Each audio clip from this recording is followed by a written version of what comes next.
This episode of The Juggle is Real is sponsored by the new Samsung Galaxy S23 series. I've recently been chatting about how we can remove stress to better enjoy our summer holidays. And after our first summer road trip of the season, here's my number one tip: do the things and document it. Honestly, I find that we moms, especially, can be so busy planning and preparing and organizing that we sometimes forget to take part in the activity and have fun in the moment. And while I totally get it, like a lot of family travel revolves around the kids and their schedules and their routines and making sure they're taken care of, it's also important to remember your own inner child and allow yourself to fully enjoy and experience the moments. To help with capturing moments on a whim, the new Samsung Galaxy S23 Ultra has blown me away. The cameras on these phones, they have a slew of new innovative features for getting the best shots, even in low light settings. Thanks to the nightography capabilities, all lighting is good lighting, even in selfie mode. So be sure to take those sunset photos, those campfire pics, and those fireworks shots.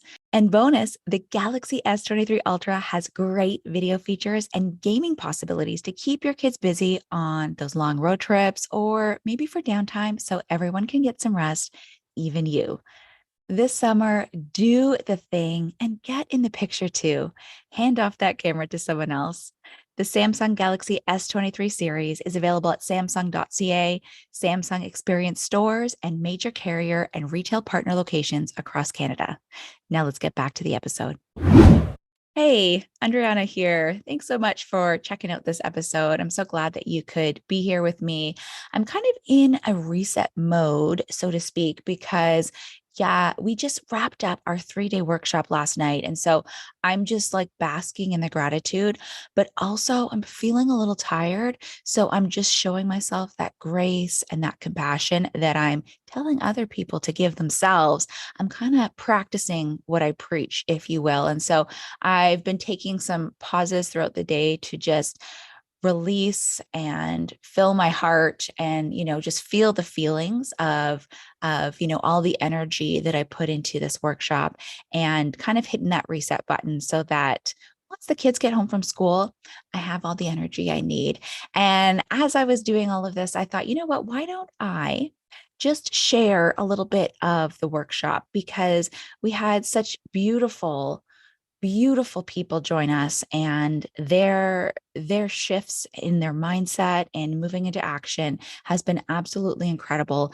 They've had such beautiful things to say about their experiences and how they're starting and just getting into the flow for this summer season in prioritizing themselves and making themselves that number one on their to-do list, which I that's what I'm here for, right? So I was just filled with so much joy in knowing that I could help others. So I thought that I would share a little snippet from day one of our workshop, where we're really focusing on the theme of releasing. And when I say release, I mean we were looking at how our body reacts to stress and that neurological process of perceived threats. And we did a stress dump that focused on the stressors in our lives, the things that we cannot control for day one. We also looked at the art of letting go by consciously releasing the stressors that we cannot control. And then we learned some tools to release and let go of what is not serving us. Now, I'm going to share all of this with you. At the end of our workshop, we did move into action with an absolutely incredible breathwork session to just release any negative energy and find that positive white light. And that was guided from Nick Gonko, who is my brother, with beautiful Reiki healing energy from Ali Payetta. And if all this sounds good to you, but maybe you want a little bit more, I would love to share the full 3-day workshop experience with you that includes all of the mindset tools and exercises in audio and video format, as well as our beautiful guest expert experiences that include breathwork sessions, yoga sessions, and guided hypnotherapy sessions. If that sounds good to you, if you feel like you need just a little more to help you get into that beautiful mindset of releasing, resetting, and receiving so that you can be the best version of yourself all summer long, there's going to be a link in the notes for this podcast episode. So definitely check that out, get in touch with us, and get your hands on the full 3-day workshop experience. For now, I will leave you with this beautiful excerpt from day 1 of You First Making the Shift to Better Balance 2.0. Enjoy. But to begin, I just want to start with some intentions. So I want us all to just take a few deep breaths and set our intentions for the next hour, next 50 minutes or so.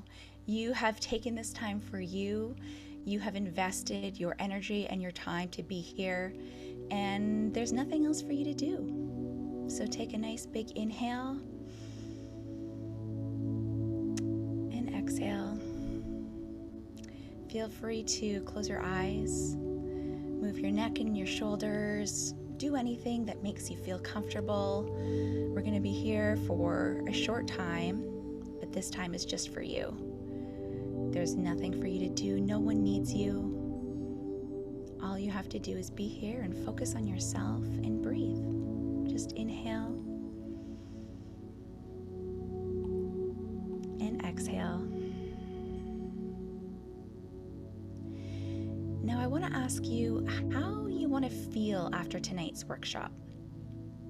So on your next inhale, I want you to ask yourself that question. How do I want to feel when 9 o'clock or 6 o'clock, wherever you are, when this workshop ends, how do you want to feel? And just allow whatever comes to mind. And keep breathing. And now picture yourself feeling this way. In your head, I want you to repeat the phrase, I am, and then add that feeling that you want to feel, whatever came to you. Take a deep breath in and out. And now take 3 more breaths at your own pace and repeat this I am statement with each inhale and exhale.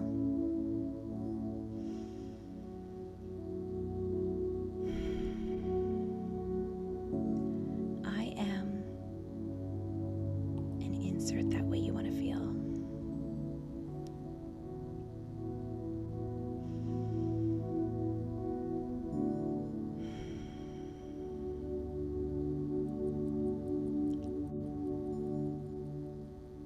And after you've taken that 3rd nice deep breath, I want you to release the statement as you exhale and just let it go, because now it is. And when you're ready, open your eyes and we can begin. So please let me know in the chat, how are you feeling? How do you want to feel when this workshop is over? We want to feel empowered. That's beautiful. Rested and calm, more calm. Beautiful. I love it. And you can keep it to yourself, and that's okay. As we dive in, I really just want to quickly introduce myself and share a few reasons why you are in great hands, not only with me, but with our guest experts. We're going to feel a release of stress. I love that. You may or not know these things about me, but I am based in Northern Ontario. I live with my husband, Ryan. I have 3 boys. We also have a rescue dog named Charlie. My background is in communications and marketing, and I spent 12 years working in a corporate environment before moving to post-secondary instruction. And the truth is that I left my agency role as a mom of 2 at the time who was experiencing burnout. And since 2018, I've spent thousands of hours and tens of thousands of dollars to gain better balance and learn how to live in a more intentional life as a career-driven mom who really just wants it all. I'm currently a part-time professor. I'm host of the Juggle Israel podcast, and you may have seen me on television where I sometimes act as a lifestyle expert in sharing my experiences and showing others how to live a more mindful and intentional life. I'm forever eager to learn more, share more, and practice what I preach in all aspects of my life, from work to family and everything in between. And if you feel so willing, I would love to know what roles you currently play in your life. So feel free to drop a note in the chat. Share what your hats are, your job title, your position, your family status, etc. Feel free to share. And if you don't want to, that's okay too. but this is a little bit about me. On the left side, you see sort of some of those burnout days where I had uncontrollable skin breakouts. I was often working, even with my young children around, and thankfully I was able to make that shift to better balance. And here we are today. So we're going to go through really quickly. I just want to talk about some of the neuroscience behind the importance of reducing stress and why self-care is so important. It is not an indulgence. It is so important for each and every one of us. We want to make sure that we are prioritizing ourselves. And if you don't believe me, perhaps you believe some of the science and some of these other experts and doctors who have been studying this. Human brain functioning will shift as your internal state shifts. And this is explained by Dr. Bruce Perry. So our human body has many, many complex systems. And one of them is the human brain, as we all know. And part of what makes this so important is that the body is able to turn certain systems on and off. So for example, when we are sleeping, our brain has parts that are more active and less active. This is the same for our muscles, our liver, etc. And these systems are used more or less depending on when they're needed, right? And these systems can change based on when we feel a threat or a fear. And when it comes to the brain, there is a hierarchical structure to our brain, and different parts of the brain mediate different functions. And listen, I am not a medical expert. I could barely say hierarchical. Okay, I'm not trained in psychology, but I've done a lot of research, and from my learnings, I have studied it a bit. So without going into too much technical stuff that I'm not the authority on, I just want to explain how it landed best with me. Okay, so I will just show you this cute little diagram really quickly, but essentially, we have different parts of the brain that operate at different levels, going from very basic to complex. So at the basic level, our brain helps us with the regulatory things like our temperature, our heart rate, our blood pressure, that parasympathetic and sympathetic nervous system. And it goes up to the higher, more complex parts of the brain that's called the cortex. And that's where we can get more complex functions. The cortex is pretty awesome because that is what really makes us unique as humans, and that is what allows us the abilities of speech and language and to be reflective and creative. This is really our unique purpose in this world. It allows us to reflect on past experiences and use our imagination to anticipate future events. And this is what we just tapped into in this initial exercise when we're trying to set our intentions and look at the ways we want to feel. This is all mediated by complex systems in the cortex. And other parts of the brain aid with this, and the brain all works together as a whole.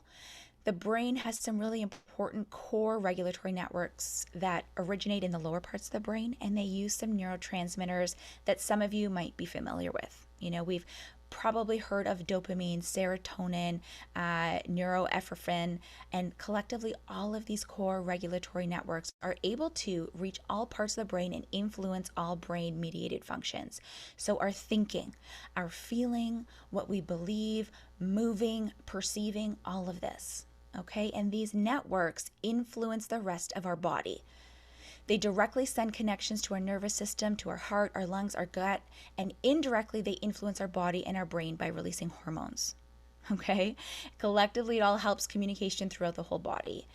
Because of this distribution, and immediately it influences function across multiple areas of the brain and body. So these core regulatory networks are the backbone for our body for stress response. Whew, what a big mouthful. So we all have these abilities, right? Our five senses that take in our external environment and sends it to our brain so that we can decide how to appropriately turn on or off the systems that will match the moment to respond. It monitors the internal state as well as the external state. And when there is any incoming information that suggests that you are potentially under threat, the brain can recruit systems to respond to that movement. Right? So it can increase your heart rate, get your muscles ready to act, right? That fight or flight mode. And it will shut down parts of the cortex, the higher level of the brain that's contemplating the meaning of life or coming up with creative ideas, all of those great functions because there is a threat, right? Like that saber-toothed tiger that's pacing outside our shelter right now. You don't need to think about the future. You only need to think about the moment. And this is what we call state dependence. Okay, so I'm telling you this because our brain has the capability to get input from all of these sensory domains to tell you if you're safe and regulated, if you have enough food, water, and shelter. So if you are in an environment where your senses relay that you are safe, it's familiar, there's no immediate threats, then you can turn on those higher parts of the brain that allow you to be inventive and creative.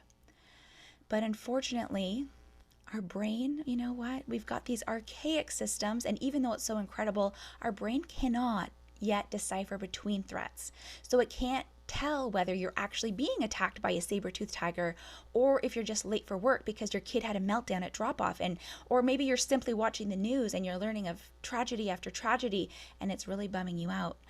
But when you start to feel threatened, you start to change the way you think and the way that you feel and the way that you behave.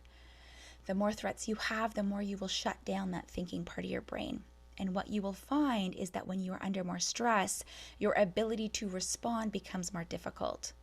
Okay, so it's really not your fault. This is where we become more reactive. We snap, we yell, we make bad decisions, and we become more anxious and activated and less rational. So in the moments, we can really be overly reactive, maybe a little overly emotional, irrational. Maybe that's where someone might call us having like PMS symptoms.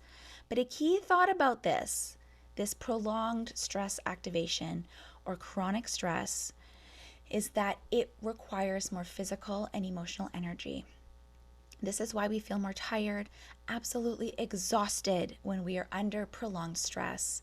We experience more fatigue, we are less able to focus, we are more irritable, and this just becomes a vicious cycle, right?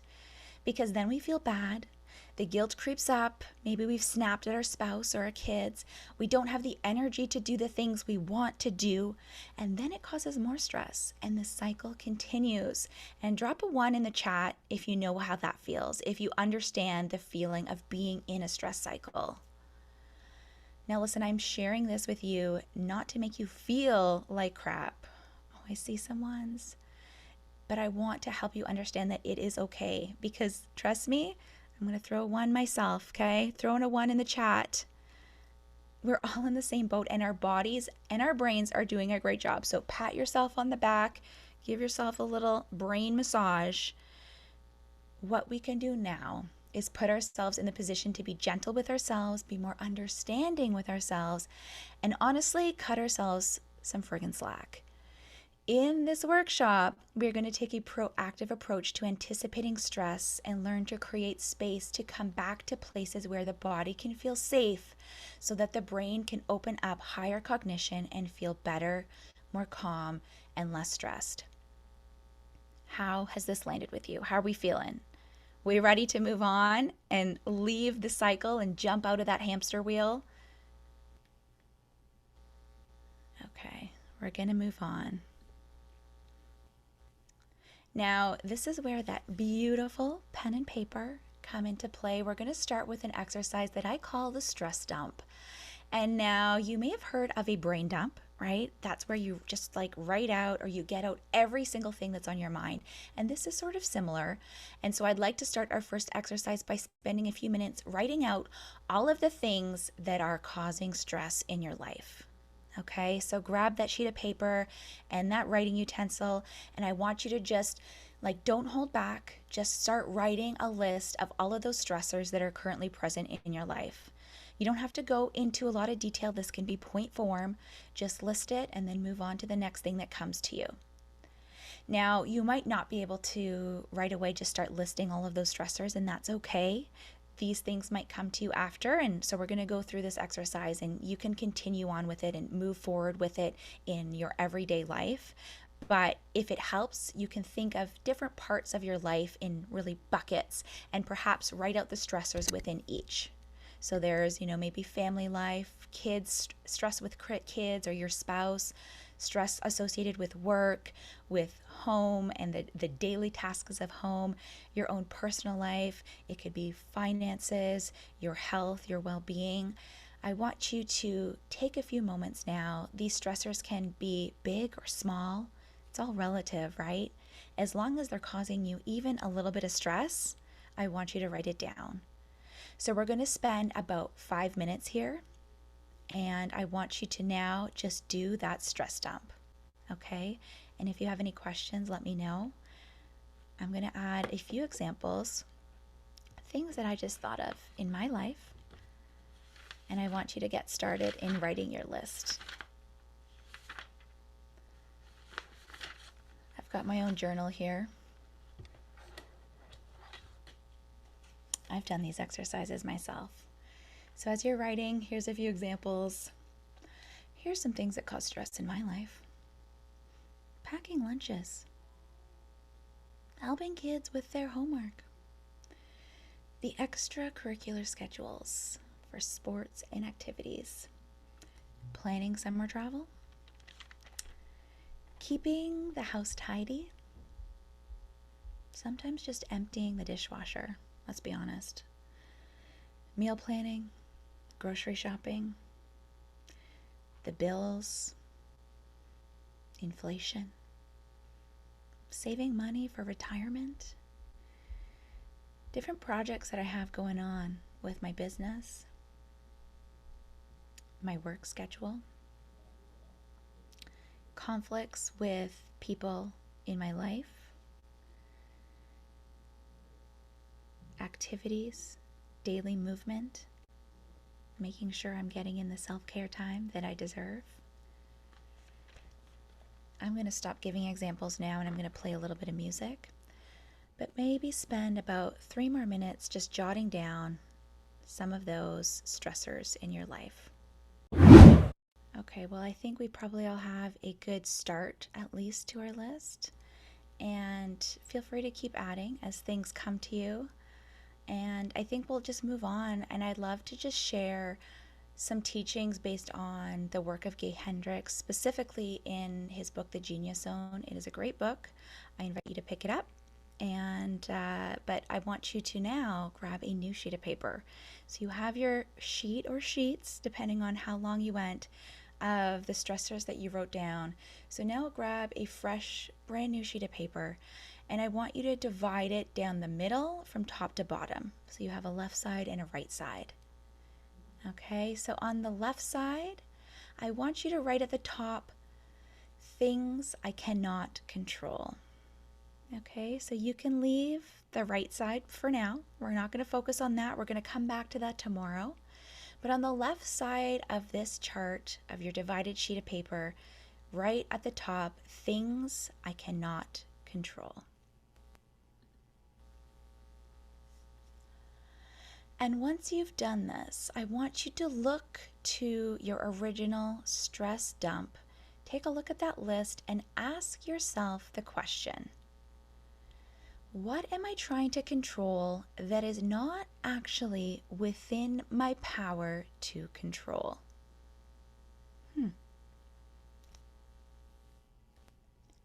So you're going to look at that list and you're going to ask yourself, what am I trying to control that is not actually within my power to control?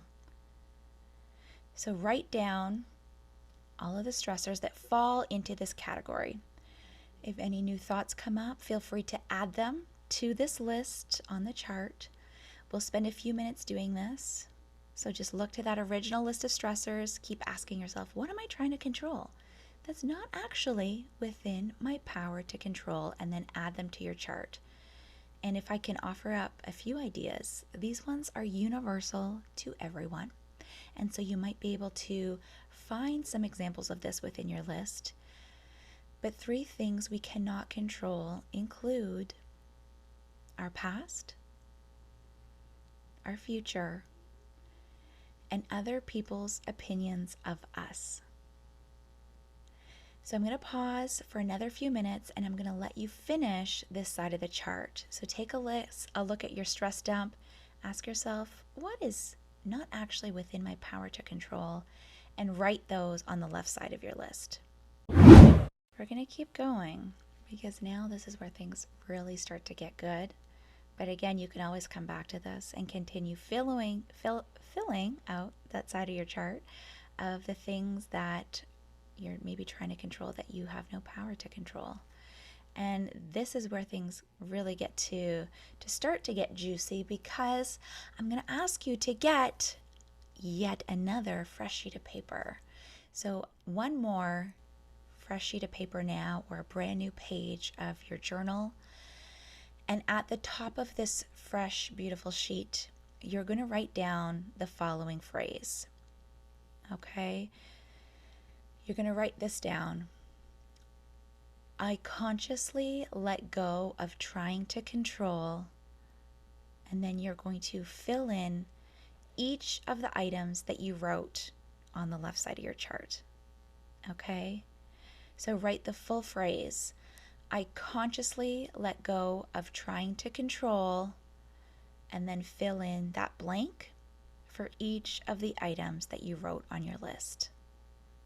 Okay? So for instance, the past, if there was something that happened in the past, I consciously let go of trying to control what happened in the past, and then you're going to move on to the next.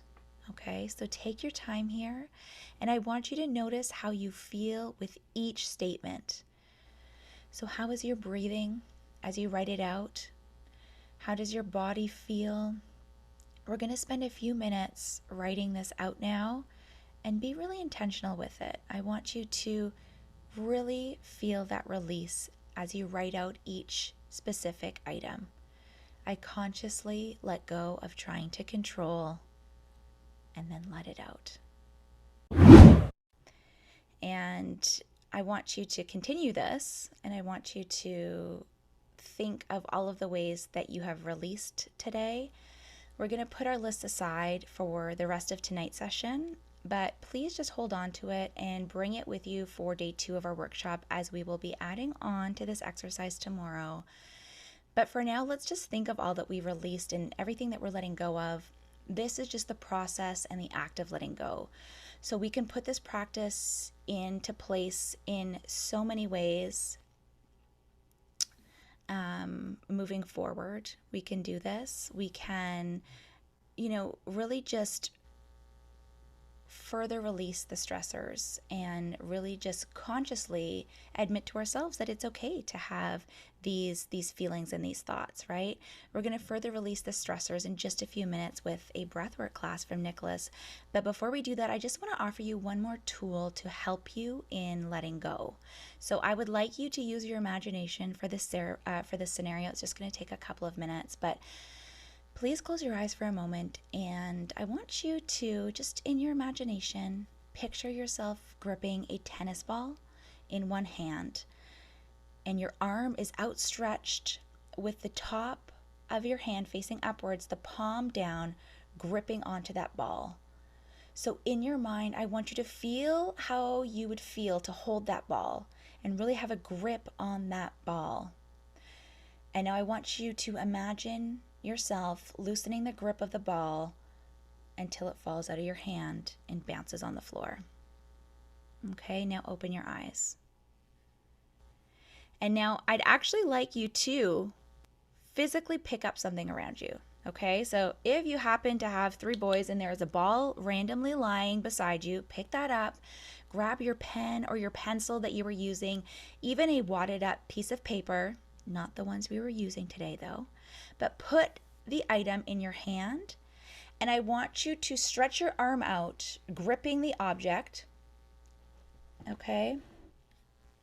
I want you to grip the object in your hand. I want you to make sure that your palm is up, or your palm is facing down, the top of your hand is up, and keep a grip on that object. Make sure it does not drop.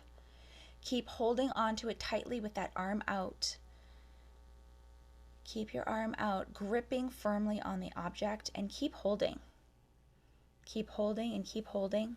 Keep holding. Okay. You're holding it. You're holding it. Now I want you to release your grip and let the object fall to the floor. Okay? And you can do this a few times if you like.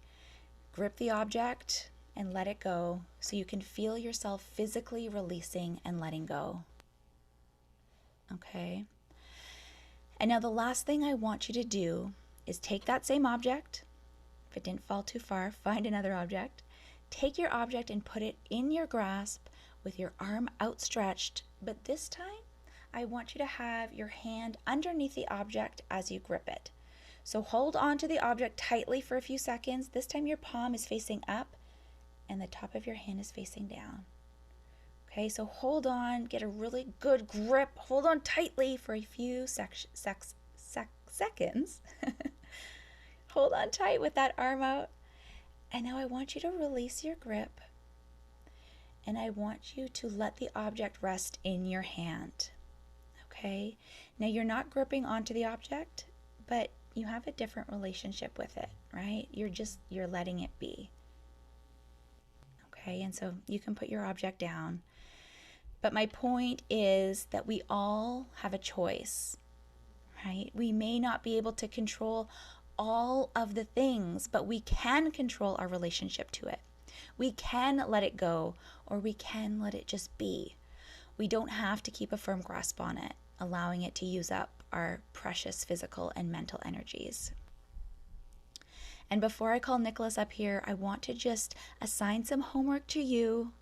I want you to take that list of stressors, those beautiful statements that you wrote out, that you're consciously letting go of, and I want you to practice this exercise reading each one out, reading it out aloud. And if visualizing worked best for you, visualize yourself physically letting go of each statement like you did with the ball. And if you found that a physical release works best, I want you to grab onto that ball or to that object, or just have a firm grasp and a firm fist in your hand and verbally say each statement aloud while releasing the object or your fist with each statement. And as I mentioned, bring your sheets tomorrow as we will be adding on to this powerful, powerful exercise. But without further ado, I will call up and I will pin Nicholas to lead us into our action for the evening and close out the part of tonight's workshop, which is our breath work sequence. I hope you got something from that. I hope that something landed and resonated with you, and maybe you learned something, maybe you felt supported, and maybe even felt yourself shifting your way to better balance in releasing those things that you cannot control. Now, if you're loving this and you want a little bit more, don't forget that there is a link in the notes for this podcast episode. So feel free to reach out, tap on that link, and get in touch with us so that we can send you the full 3-day workshop and all of the beautiful exercises, tools, and expert sessions that are included. And if you like this episode, can you do me a quick favor and rate it, write me a short and sweet review, and share it with one friend, one person who could use a little release and maybe let go of some of those things they can't control. I look forward to seeing you here for another episode of The Juggle is Real. Until then, all my love to you. Take good care.